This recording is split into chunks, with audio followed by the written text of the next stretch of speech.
Assalamualaikum warahmatullahi wabarakatuh. Nama saya Riki Wahyu Irfandi. Saya dari Universitas Pamulang jurusan Manajemen. Di sini saya akan menjelaskan tentang kebersamaan dan etika bisnis. Yang pertama adalah definisi etika bisnis. Etika bisnis merupakan salah satu aspek yang perlu menjadi perhatian para wirausaha. Etika bisnis berpengaruh pada kepercayaan dan loyalitas stakeholder serta dapat menentukan maju mundurnya suatu bisnis. Menurut Zimmer, etika bisnis adalah suatu kode etik perilaku pengusaha berdasarkan nilai-nilai moral dan norma yang dijadikan tuntutan dalam membuat keputusan dan dalam memecahkan persoalan-persoalan yang dihadapinya. Untuk pengelompokan stakeholder yang mempengaruhi kebutuhan bisnis sebagai berikut. Para pengusaha dan mitra bisnis. 2. Petani dan perusahaan pemasok bahan baku. 3. Organisasi pekerja yang mewakili pekerja. 4. Pemerintah yang mengatur kelancaran aktivitas usaha. 5. Bank penyandang dana perusahaan. 6. Investor penanam modal. 7. Masyarakat umum yang dilayani. Dan yang terakhir, pelanggan yang membeli produk. Dan menurut Zimmer, terdapat 3 tingkatan norma etika, yaitu 1. Hukum yang berlaku bagi masyarakat secara umum dan hukum hanya mengatur standar perilaku minimum. Yang kedua, kebijakan dan prosedur organisasi yang memberikan arahan khusus bagi setiap anggota organisasi untuk mengambil keputusan. Dan yang terakhir, moral sikap, mental individual yang biasanya berasal dari keluarga, agama, sekolah, dan sebagian lagi yang menentukan etika perilaku adalah pendidikan, pelatihan, dan pengalaman. Lalu dalam menciptakan etika bisnis ada beberapa hal yang perlu diperhatikan, antara lain ialah 1. Pengendalian diri.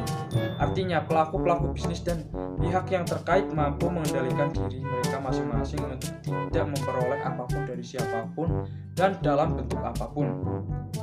Lalu pengembangan tanggung jawab social responsibility. Artinya sebagai contoh kesempatan yang dimiliki oleh pelaku bisnis untuk menjual pada tingkat harga yang tinggi sewaktu terjadinya excess demand harus menjadi perhatian dan kepedulian bagi pelaku bisnis dengan tidak memanfaatkan kesempatan ini untuk meraup keuntungan yang berlipat ganda dan mempertahankan jati diri dan tidak mudah untuk terombang-ambing oleh pesatnya perkembangan informasi dan teknologi. Lalu menciptakan persaingan yang sehat. Persaingan dalam dunia bisnis perlu untuk meningkatkan efisiensi dan kualitas. Tetapi persaingan tersebut tidak mematikan yang lemah dan sebaliknya. Harus terdapat jalinan yang erat antara pelaku bisnis besar, golongan menengah, bawah hingga pelaku bisnis besar dan golongan menengah di bawah, sehingga dengan perkembangan perusahaan besar mampu memberikan spread efek terhadap perkembangan sekitarnya. Lalu faktor-faktor yang mempengaruhi perilaku bisnis. Yang pertama adalah pelanggan. Ciptakan kode etik, pantaulah semua keluhan dan feedback terhadap pelanggan. Yang kedua, karyawan. Rasa aman karyawan. Perlakuan layak oleh karyawan lain meyakinkan tanggung jawab karyawan. Yang ketiga, pemegang saham. Memenuhi harapan pemegang saham untuk memperoleh dividen setiap tahunnya. Untuk itu, perusahaan harus dikelola dengan sebaik-baiknya agar menguntungkan dalam kegiatan operasionalnya. Yang keempat, para kreditor.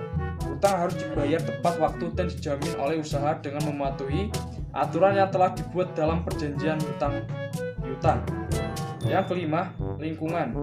Usaha harus memberikan perhatian yang baik terhadap lingkungan dalam perusahaan dan lingkungan luar perusahaan. Yang selanjutnya adalah bedah praktek usaha secara gratis. Dalam proses menjalani usaha, seorang wirausaha harus berani menghadapi resiko dengan pertimbangan yang matang, mampu menggunakan waktu secara efektif dan efisien, mencari peluang usaha dan jeli memanfaatkan peluang tersebut. Tidak cepat puas dan selalu termotivasi untuk mengembangkan usaha, meningkatkan wawasan ilmu pengetahuan dan penguasaan teknologi, berusaha memperbanyak relasi, mampu mengontrol sikap dan perilaku, belajar demi kemajuan, mampu membagi pengetahuan kepada yang lainnya, melakukan penelitian dan pengembangan yang berkelanjutan. Lalu ada dua hal penting yang paling mendasar yang membuat usaha maju adalah semangat atau hasrat passion dan keaslian autentik. Dalam memasuki pemasaran modern ada beberapa hal yang dijual oleh wirausaha. Bukan hanya produk tetapi dengan menanamkan kesan, citra atau image kepada pelanggan. Dengan begitu mereka akan mengalami atau menemukan hal-hal sebagai berikut. Seperti cita rasa romantika, suatu kemewahan yang terjangkau, sebuah oasis interaksi sosial yang santai. Dan untuk yang terakhir, mensiasati peluang untuk memperoleh penghasilan tambahan. Penjelasan masing-masing ada kuadran employee, self-employed, business owner, serta investor. Penjelasan masing-masing kuadran. Kuadran E merupakan kuadran orang-orang yang memperoleh penghasilan dengan kerja. Dan kuadran S merupakan orang-orang yang mendapat penghasilan atas usaha atau kemampuannya sendiri. Kuadran B merupakan kuadran untuk orang-orang yang memiliki usaha tanpa diri mereka sendiri yang harus terjun di dalamnya. Dan yang keempat, kuadran I merupakan kuadran orang-orang yang berani berinvestasi baik dalam bidang real estate, obligasi, atau saham. Nah, sekian dari saya. Saya rasa cukup presentasi untuk kali ini. Kurang lebihnya saya mohon maaf. Wassalamualaikum warahmatullahi wabarakatuh.